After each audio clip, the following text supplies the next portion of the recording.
What if the exhaustion you feel, that weight that seems to belong not just to this day or this week, is actually the echo of a promise you made to yourself long before you took your first breath in this life? It's a kind of exhaustion that sleep doesn't cure, a melancholy that the world's distractions cannot erase. You feel it in your bones, a strange nostalgia for a place you cannot name. It is the feeling of carrying an ancient wisdom, but having no one to share it with. Or worse, not having the words to translate it. Modern culture teaches us to fight, to build a purpose from scratch, to forge a destiny with our own hands. And in this constant struggle, a silent anguish is born, a strange and persistent feeling of being out of sync with your own life, as if you were reading the lines from a script that wasn't written for you. This feeling is not a mistake. It is not your fault. It is a memory insisting on being heard. It is the call of an inner search for a meaning that you feel, deep in your soul, already existed before all of this. The ancient wisdom seekers knew this. The psychologist Carl Jung touched the edge of this mystery when he spoke of the self, that organizing center of our psyche that holds the memories of other journeys, like a hidden map within us. Even older traditions spoke of something similar, not a paper map, but an ethereal record, a Gnostic papyrus that contains your energetic signature. It is the sacred agreement, the primordial intention your soul chose, even before diving into the experience of matter. This feeling of not belonging, this loneliness that at times seems too vast for this world, is not a sign that you are lost. It is your hidden map vibrating beneath your skin, trying to get your attention. It is the proof that there is something more to you, something the consensual world has forgotten how to read. Therefore, in the moments that follow, the invitation is not to find ready-made answers or easy solutions. The invitation is to something deeper. It is for a remembrance. Together, we will learn to decipher the vibrational codes that you already emit into the world, often without even realizing it. It isn't about learning something new, but about allowing yourself to remember what you, in your essence, have always known. We will simply create a safe and silent space so that the truth that already dwells within you can finally breathe, and so that you can, perhaps for the first time, feel the peace of being aligned with your true and deepest script. There is a weight you may carry, a familiar feeling of repetition, as if you were trapped in a cycle you cannot break. You see it in your family patterns, in the same arguments that echo through generations, in the same fears that seem to have been inherited like an unwanted heirloom. It's like watching a movie for the 100th time. You know every scene, every line of dialogue, every twist, and even though you know what's coming, for some reason, you feel unable to stand up and leave the room. You watch it until the end, again and again, hoping for a different ending that never comes. This feeling of being trapped is not a weakness. It is the silent force of the original plot in action, a magnetic field pulling you back to what is known. Think of the soul that, in order to learn its own worth, scripts a life of rejection. It finds itself repeatedly in relationships where it is not chosen, in friendships where it feels invisible, not out of masochism, but because each experience of abandonment is an invitation for it to choose itself, for it to see itself. The pattern only breaks when the lesson is integrated. Recognizing this brings a kind of grief, the grief for the versions of ourselves that lived on autopilot, the grief for the opportunities that passed while we were asleep within our own script. And it's okay to feel this grief. It is part of the healing. It is the rain that precedes the blossoming.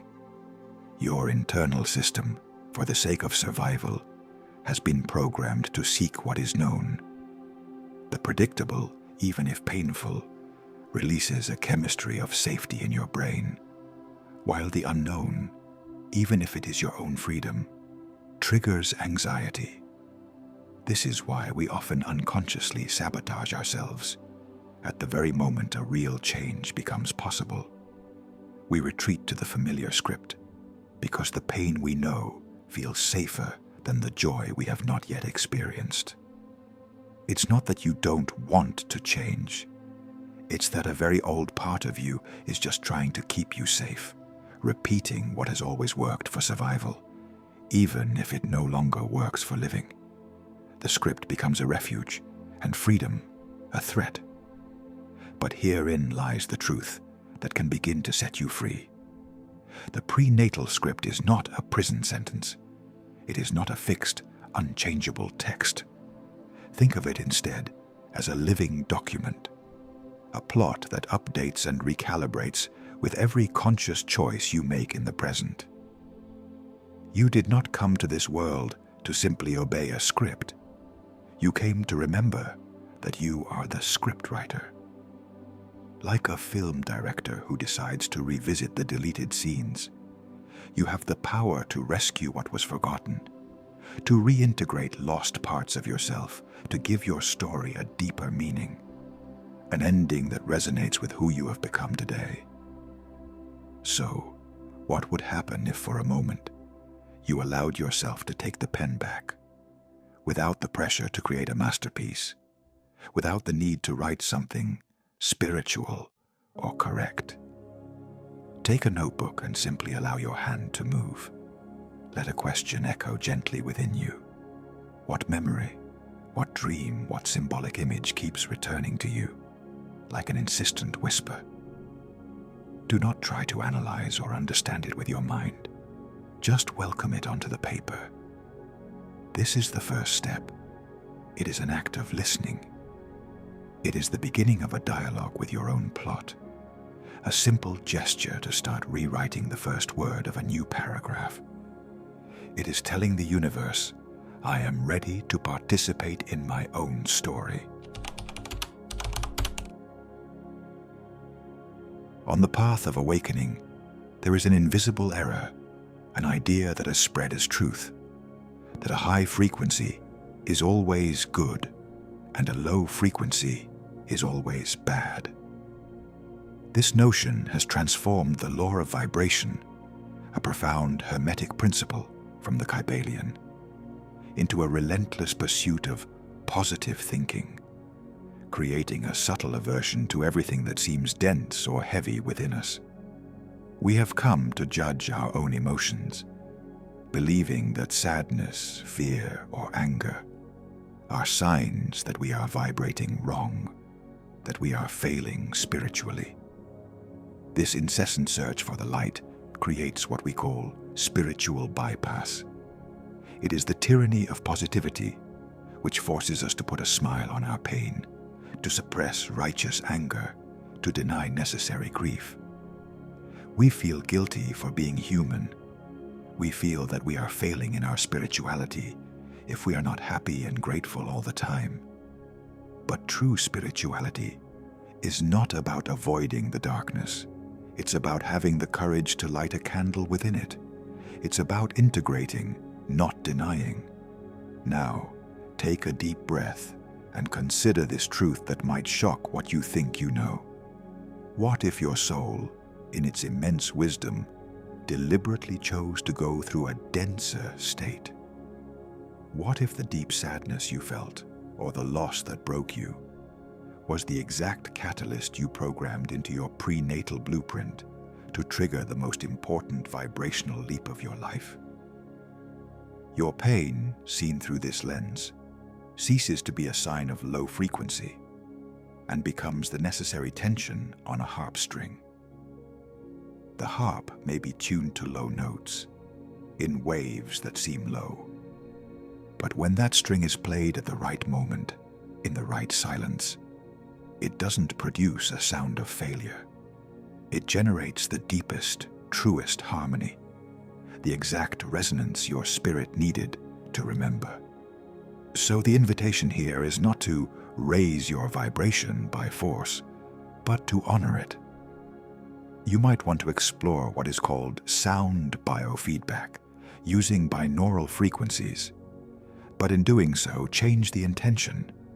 Instead of searching for a sound that forces you to feel better or higher, close your eyes and simply feel which tone resonates with your inner truth at this very moment. What frequency seems to find a place of recognition within you? Allow the sound to find you rather than hunting for it. Perhaps the frequency your soul longs for today is not the highest or the happiest, but the most honest, the most real. And in that honesty, in that non-judgmental encounter with your own inner music, true harmonization happens. As we walk deeper into the spiritual journey, a subtle myth emerges, an almost invisible trap. It is the belief that knowing the terms Akasha, Hermeticism, pineal gland, is the same as having the experience. The words become a shield, a substitute for embodied practice. And silently, an enlightened ego begins to form. It prides itself on what it knows, collects rituals like trophies, and in its energetic vanity, sabotages the genuine connection it so desperately seeks, stalling the unfolding of the inner script. The seduction of this ego is powerful. It offers a clear identity in a confusing world. It offers the feeling of being special, of having knowledge that others do not. It corrects others, displays its knowledge in conversations, and clings to an identity of being awakened, when in fact it is just building a prettier cage, made of spiritual concepts instead of iron bars. It is the shadow, as described by Jung, dressed in light to prevent the hero from advancing on the most important journey of all, the encounter with their true self. This mental block is one of the most astute forms of self-sabotage because it looks so much like progress. It keeps us busy, reading, studying, discussing, but it prevents us from feeling. It distances us from silence, for it is in silence that the absence of a real experience becomes evident. The soul's script is not a text to be read with the intellect. It is a song to be felt with the body, a frequency to be lived. When the spiritual tools become more important than presence, we lose the thread. We lose contact with the silent wisdom that needs no names or explanations. So, allow yourself to contemplate a counterintuitive turn. What would happen if, for a single day, you abandoned all your spiritual tools, without the crystals, without the oracles, without the mantras, without the books? A fasting from symbols, just you and your active silence, just your breath and your presence. What emerges in that empty space? Observe the reactions of your psyche. Perhaps boredom arises, anxiety, the need to seek an external stimulus to validate your journey. Welcome all of it as a guest. What you might discover in this silence is not an absence of spirituality.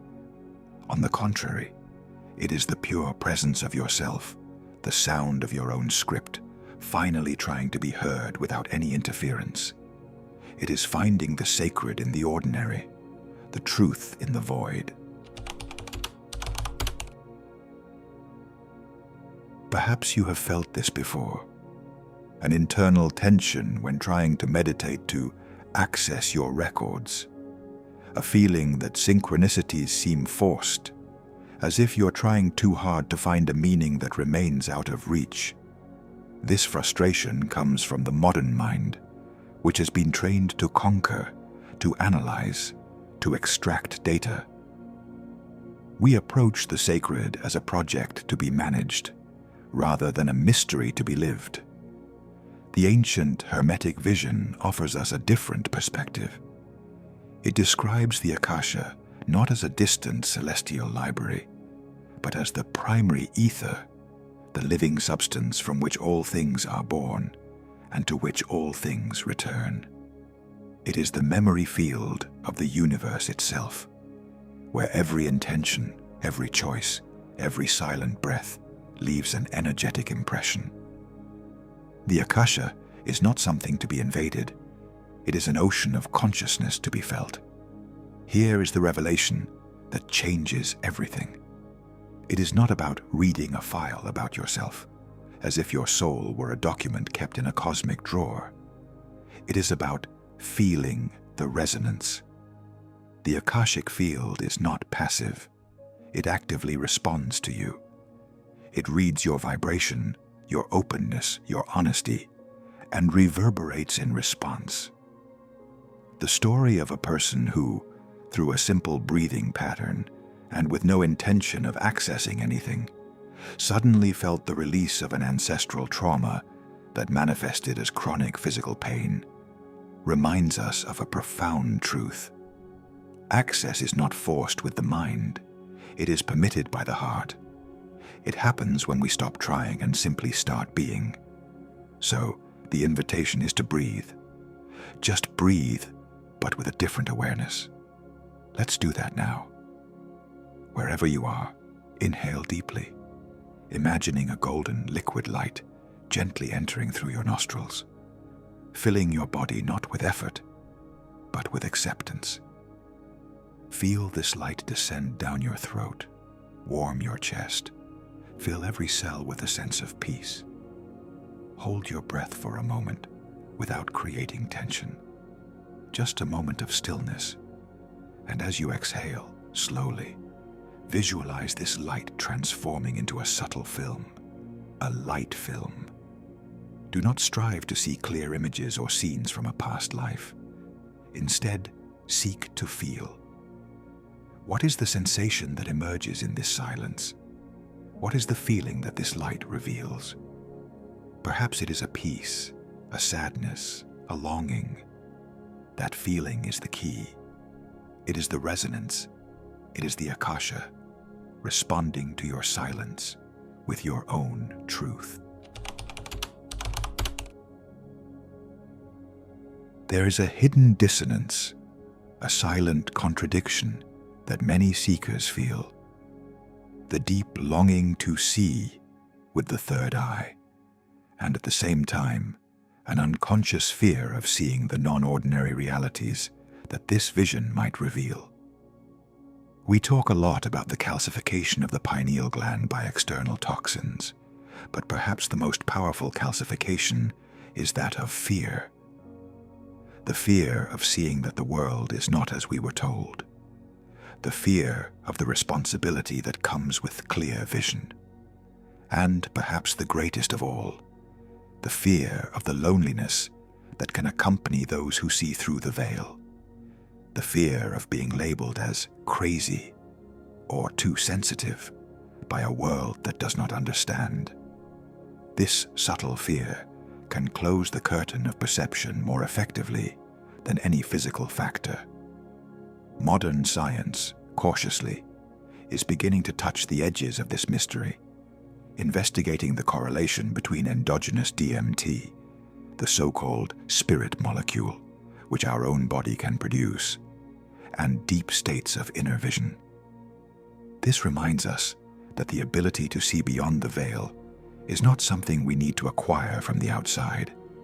It is a sacred chemistry that already dwells within us. The perception you seek has already been programmed into your being. The question is not how to build this vision, but how to allow it to manifest. It's like having an internal projector that has always been there, silently waiting for the right energy to activate it, to display the trailers of your true destiny. The turn, then, may not be in passive meditation, but in an active awakening. Sometimes, to awaken the ancestral visual script, the body needs to be invited to participate. The energy stagnated by fear needs movement to be freed. A vigorous pranayama, or even a free intuitive dance without choreography, can stimulate the pineal gland in a way that sitting in silence cannot. If you feel the call, you can explore a gentle practice with your eyes. In a quiet place, perhaps with the soft light of a candle, follow the flame with your gaze in slow, circular motions. Breathe. Then close your eyes and just observe the colors and shapes that dance in the darkness. Consider the support of gentle nervine herbs, like a tea of passiflora or yerba mate, not as a solution, but as a fine-tuning gesture with the subtle scenes of your prenatal script, which patiently wait to be seen. The pain of seeing yourself repeating the same family conflicts, of recognizing in the mirror a gesture of your mother or a reaction of your father, comes from a place much deeper than simple coexistence. It is as if you had, even before birth, encoded within your being a mirror destined to reflect the unresolved patterns of your lineage. The ancient Hermetic principle of correspondence, often summarized in the phrase, "as above, so below," holds a more intimate secret. It refers not only to the cosmos and man, but also maps genetic traumas, the silent pains of our ancestors, directly onto the patterns of our current life. The external world becomes a faithful reflection of the inner script we carry. Think of the mirror of relationships. The soul that scripted a lesson about self-worth may find itself mirrored repeatedly in partners who do not see it until it learns to see itself first. Think of the mirror of work. The soul that needs to learn about its own authority may find itself under a tyrannical boss until it reclaims its inner power. Think of the mirror of health. A body that manifests a chronic illness may be mirroring an unresolved emotional pattern, asking to be heard and integrated. Every mirror is a clue. This perception can be harsh, but it is also profoundly liberating. It takes us out of the role of victims of circumstances and gives us back our sacred responsibility. Counterintuitively, what you might consider your internal enemy, that shadow, that tendency you most reject in yourself, may, in fact, be an ally chosen by your soul. A guardian of your contract, a faithful mirror that is just trying to show you which part of the script needs your attention, your compassion, and your consciousness to be rewritten. Facing it is not a battle. It is an act of recognition. It is looking into the eyes of your own shadow and saying, "I see you. Thank you for showing me the way." It is here that we can practice a spiritual alchemy, the process of transmuting the lead of our emotional pains into the gold of existential consciousness. You can, if you wish, start a mirror journal. At the end of each day, gently write down a situation or person that served as a mirror for you. What was reflected? What family pattern became visible? Without judgment, just observe. And then, instead of fixating on the pain, you can write an affirmation directed at the Akasha, a new intention. Something like, "I see this echo of the past. I honor it. And now I choose to resonate with freedom." It is a small act, but one that sends a wave of new information through your energetic field, initiating the transmutation. And so, we arrive at the central conflict of the awakening soul.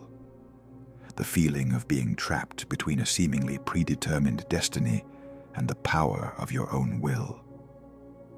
This tension can generate a desperate urgency to control every detail, every outcome, which in turn fuels a deep existential anxiety. The more we try to force life to follow our plan, the more we feel the shackles of the original script, and the paradox traps us. We fight against fate, trying to exercise our free will, only to feel more powerless than ever. It is a war waged within us, a war that no one can win. But take a deep breath and welcome this revelation that might seem shocking at first. Your free will was never the opposite of your script. It was, in fact, included in your blueprint from the very beginning. The lesson your soul chose to learn in this life was perhaps not about following a straight line, but about learning to dance with the melody that already existed. Imagine yourself as a jazz musician who receives a score sheet. The structure, the harmony, and the rhythm are there. That is your script. The key of the music may be the emotional theme of your life. The tempo may be the speed at which the lessons arrive. But the beauty of the music, its soul, is born from improvisation. Where you pause, where you speed up, the note you hold a little longer. That is your free will. The script is the score you wrote for yourself long ago. Your conscious will is the sacred improvisation you perform in every moment. Accepting this dance brings immense relief. It releases the weight of having to control the uncontrollable. It allows you to trust the flow, knowing that even the detours and the dissonant notes are part of your unique composition.